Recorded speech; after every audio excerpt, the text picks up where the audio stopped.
Dear students, a very warm welcome to all of you in my today's lecture of sales management.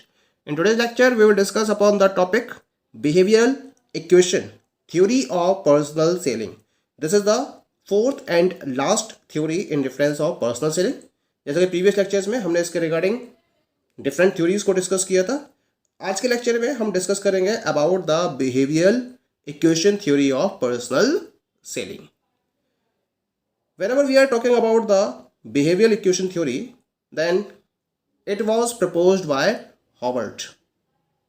Howard के द्वारा इस theory को propose किया गया था और इसमें क्या करा गया था, हॉवर्ड ने स्टिमुलस रिस्पॉन्स मॉडल का यूज किया था और इसके साथ साथ अपनी बिहेवियरल रिसर्च से लार्ज नंबर ऑफ फाइंडिंग्स को भी इसमें यूज किया था. और इसके बेसिस पर इन्होंने क्या करा था, जो बायर्स है उनके बाइंग बिहेवियर को एक्सप्लेन किया गया. जब वो अपने परचेजिंग डिसीजन प्रोसेस को फॉलो करते हैं, उस टर्म्स में बायर्स के बाइंग बिहेवियर को इस थ्योरी के द्वारा एक्सप्लेन किया गया और ये माना गया कि it is a phase of the learning process. बोले कि जो कंज्यूमर की बाइंग बिहेवियर है या जिसको हम परचेजिंग डिसीजन प्रोसेस के बेसिस पर एक्सप्लेन कर रहे हैं, वो कंज्यूमर लर्निंग के बेसिस पर ही फॉलो कर पाता है. तो इन्होंने इसको एक लर्निंग प्रोसेस के तौर पर माना और इस तरीके से अपनी इस थ्योरी के बेसिस पर कंज्यूमर के बाइंग बिहेवियर को एक्सप्लेन किया था. ठीक है, ये तो बात हो गई इसकी स्टार्टिंग की. अब इसके लिए उन्होंने क्या क्या एक्सपेरिमेंट्स किए, किस तरह से डिफाइन किया, इसको हम समझ लेते हैं. यहां हॉवर्ड के द्वारा लर्निंग प्रोसेस के 4 एसेंशियल एलिमेंट्स को इंक्लूड किया गया अपने इस स्टिमुलस रिस्पॉन्स मॉडल्स में. और ये 4 एसेंशियल एलिमेंट्स कौन कौन से थे? Drive, cues, response and reinforcement. ये 4 इन्होंने एलिमेंट्स को इंक्लूड किया था लर्निंग प्रोसेस के. ठीक है, अब पहले हम बात कर लेते हैं इन चारों एसेंशियल एलिमेंट्स की. The very first essential element is known as the drives. क्या होते हैं ड्राइव्स? ये वो स्ट्रॉन्ग इंटरनल स्टिमुली होते हैं बायर में जो उसके रिस्पॉन्स पर कंप्लीटली अपना इन्फ्लुएंस डालते हैं या कंप्लीटली बायर्स रिस्पॉन्स को इम्पैक्ट करते हैं. अब यहां पर इसको 2 वे में डिफाइन किया गया है. ठीक है, कौन कौन से हैं ये? एक तो होते हैं इनेट ड्राइव्स और दूसरे होते हैं लर्नेड ड्राइव्स. तो पहले हम बात करेंगे इनेट ड्राइव्स की. Innate drives stem from the physiological needs such as hunger, thirst, shelter, pain, cold etc. जो इनेट ड्राइव्स हैं वो कहाँ से आते हैं? वो फिजिकल नीड्स से एग्जिस्टेंस में आते हैं.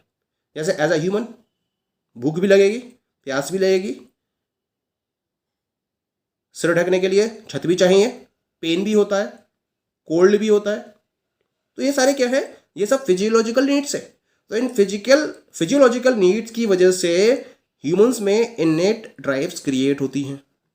दूसरे होते हैं लर्नेड ड्राइव्स. लर्नेड ड्राइव्स क्या होते हैं?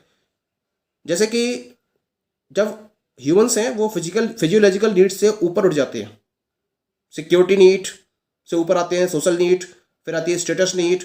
जब ये स्टेटस या सोशल अप्रूवल पर आ जाते हैं, ठीक है, तो वहां लर्नेड ड्राइव्स काम करती हैं. And learned drives are acquired when paired with the satisfying of innate drives.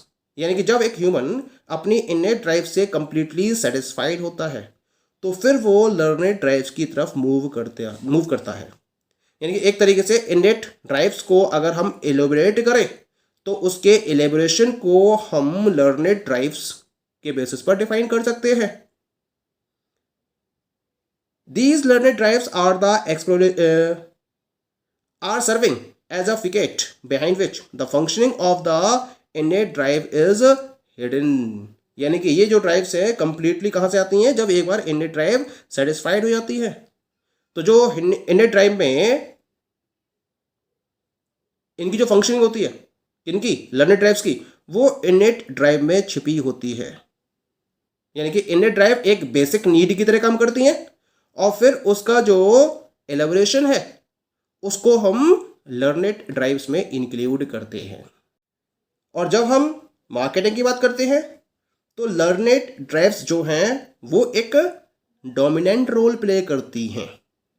तो मार्केटिंग के रेफरेंस में डोमिनेंट रोल जो प्ले करती हैं वो लर्नेड ड्राइव्स करती हैं, ना कि innate drives.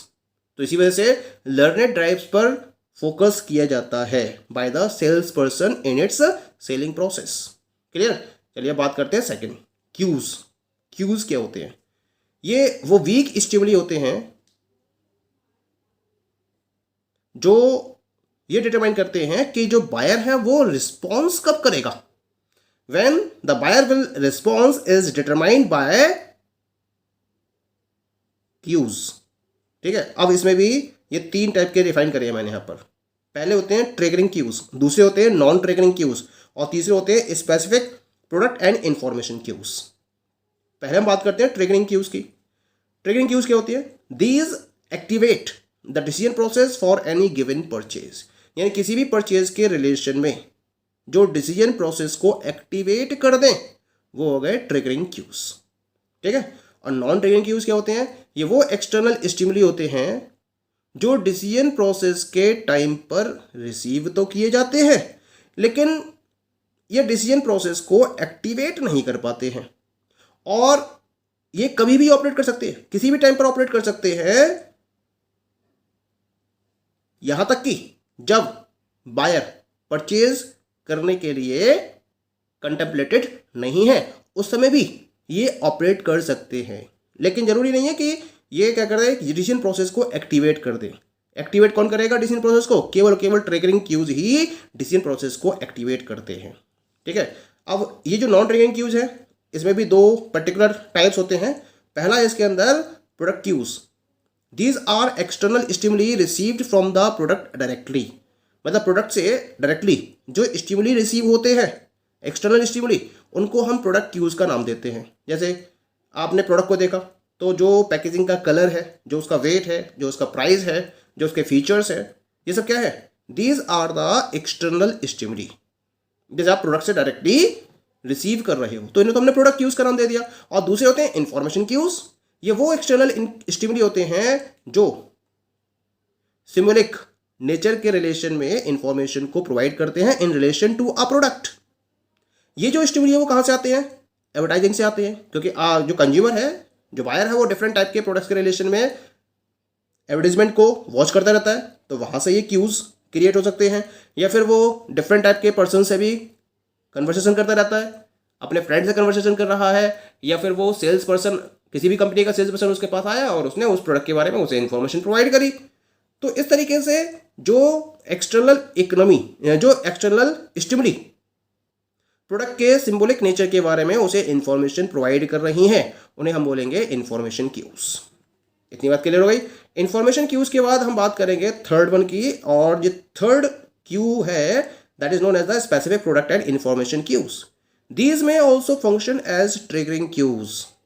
This may happen when price triggers the buyer's decision. तो जब प्राइस क्या करे, बायर्स के डिसीजन को प्रॉपरली ट्रिगर करना शुरू कर दे, यानी कि एक बायर प्राइस के बेसिस पर अपने डिसीजन प्रोसेस को एक्टिवेट कर दे, तो हम इसे बोलेंगे specific product and information cues. इतनी बात क्लियर हो गई। Now we come to the third essential element and this is response. Response क्या होता है? Response is what the buyer does. तो बायर के द्वारा जो डिसीजन लिया गया या अपने बाइंग बिहेवियर के रिलेशन में जो पर्टिकुलर एक्ट को वो परफॉर्म कर रहा है वो कहलाएगा रिस्पॉन्स। और चौथा होता है रीइंफोर्समेंट। रीइंफोर्समेंट का मतलब it is any event that strengthens the buyer's tendency to make a particular response. यानी कि एक पर्टिकुलर रिस्पॉन्स के रेफरेंस में बायर्स की टेंडेंसी को जो एक स्ट्रेंथनिंग प्रोवाइड कर रही है, ऐसी पर्टिकुलर इवेंट को हम रीइंफोर्समेंट का नाम देंगे। पॉइंट क्लियर हो गया? तो चारों हमारे एसेंशियल एलिमेंट्स क्लियर हो गए। अब हॉवर्ड ने क्या करा? हॉवर्ड ने इन चारों एलिमेंट को एक इक्वेशन के मीडियम से इनकॉर्पोरेट कर दिया। इसने बोला कि जो इक्वेशन क्या है, इक्वेशन है B is equal to P into D into K into V। यह है हॉवर्ड इक्वेशन। और हॉवर्ड ने जो इक्वेशन प्रोवाइड करी, इसमें इन चारों एसेंशियल एलिमेंट्स को मल्टीप्लाई कर दिया गया। अब इन चारों के मतलब क्या है? बी का मतलब क्या है? रिस्पॉन्स और the internal response tendency, that is the act of purchasing a brand और पैट्रोनाइजिंग अ सप्लायर। यानी कि यहाँ पर हम बात करेंगे कि जो बायर है वो फाइनली प्रोडक्ट को परचेज करता है, तो उसकी act of purchasing a brand या फिर सप्लायर को पैट्रोनाइज करने के रिस्पॉन्स को हम बी से डिनोट कर रहे हैं। यानी कि यहाँ पर जो बायर है उसके रिस्पॉन्स को बी से डिफाइन किया जा रहा है। अब जो बायर का रिस्पॉन्स है वो इक्वल है किसके? पी डी के और वी के मल्टीप्लीकेशन के। तो पी का मतलब क्या है यहाँ पर? प्री डिस्पोजिशन और the inward response tendency, that is force of habit. यानी कि अगर उसने पहले से ही किसी प्रोडक्ट को कंज्यूम कर रखा है तो इसके रिगार्डिंग उसकी इनवर्ड रिस्पॉन्स टेंडेंसी क्या है, या वो किस पर्टिकुलर ब्रांड के रिलेशन में पहले से ही हैबिचुअल है, उसको हम पी से डिनोट करेंगे। डी का मतलब होता है प्रेजेंट ड्राइव लेवल, यानी कि उसका प्रेजेंट लेवल ऑफ मोटिवेशन क्या है, उसका प्रेजेंट अमाउंट ऑफ मोटिवेशन क्या है, इसको हम डी से डिनोट करेंगे। इसका के का मतलब हो गया इंसेंटिव पोटेंशियल।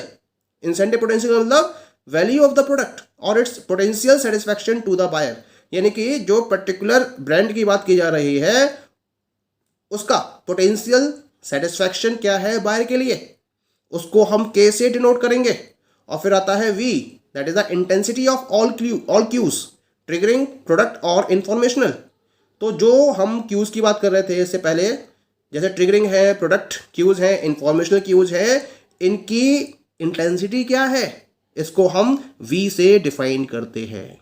तो इस तरीके से इन चारों एसेंशियल एलिमेंट्स का जो मल्टीप्लिकेशन है वो B, यानी कि जो परचेजर है, जो बायर है, उसके रिस्पॉन्स या act of purchasing a brand को डिफाइन करता है। अब हॉवर्ड के द्वारा जो ये इक्वेशन दी गई है इसमें वेरिएबल्स के बीच का रिलेशन कैसा है? मल्टीप्लिकेटिव है। यानी कि अगर किसी भी एक इंडिपेंडेंट वेरिएबल की वैल्यू 0 हो जाती है तो उस केस में बी भी क्या हो जाएगा? 0 हो जाएगा। यानी कि जो बायर है उसका कोई भी रिस्पॉन्स नहीं होगा। इससे कोई फर्क नहीं पड़ रहा कि पी की वैल्यू कितनी है या डी की वैल्यू कितनी है, इससे कोई फर्क नहीं पड़ रहा है। अगर कोई भी एक वेरिएबल 0 होता है तो उस केस में कंज्यूमर का रिस्पॉन्स 0 हो जाएगा। मान लीजिए कि जो इंडिविजुअल पर्सन है वो अनमोटिवेटेड है। अनमोटिवेटेड का मतलब डी इसका 0 है, तो अगर डी 0 है तो इसका मतलब आपको कोई भी रिस्पॉन्स नहीं मिलेगा। अब इसको और एक वे में और समझ लेते हैं इसको। It means when the satisfaction के yields or reward, predisposition increases in value, reinforcement occurs, and what is reinforced is the tendency to make a response in the future to the cue that immediately precedes the rewarded response। ये कुल मिला के जब consumer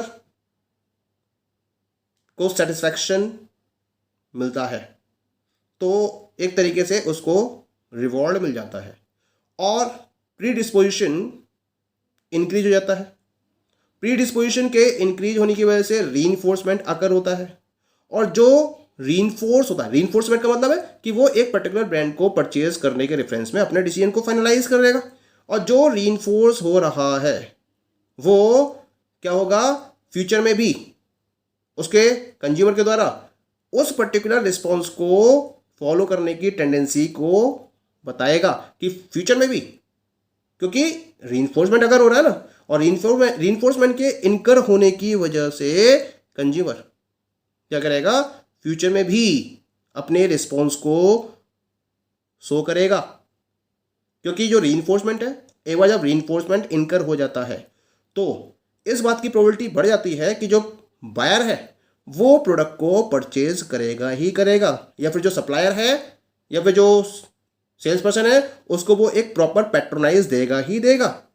इसके अंदर जो next time की अगर बात करी जाएगी और नेक्स्ट टाइम में अगर सेम क्यूज अपीयर होते हैं तो जो बायर है वो उसी पर्टिकुलर ब्रांड को परचेज करेगा। इसका मतलब ये हुआ कि जो बायर है वो ये सीख चुका है कि ये एक प्रोसेस है और इसी के बेसिस पर ये एक ब्रांड है जो इसके इस पर्टिकुलर पर्पज को कंप्लीट कर रही है, और इस तरह से वो क्या करेगा, अपने इस पर्टिकुलर लर्निंग के बेसिस पर उस पर्टिकुलर ब्रांड को अगेन एंड अगेन परचेज करेगा जब तक वो उसको सेटिस्फैक्शन प्रोवाइड करती रहेगी। Okay, so this is about the theory. Thank you.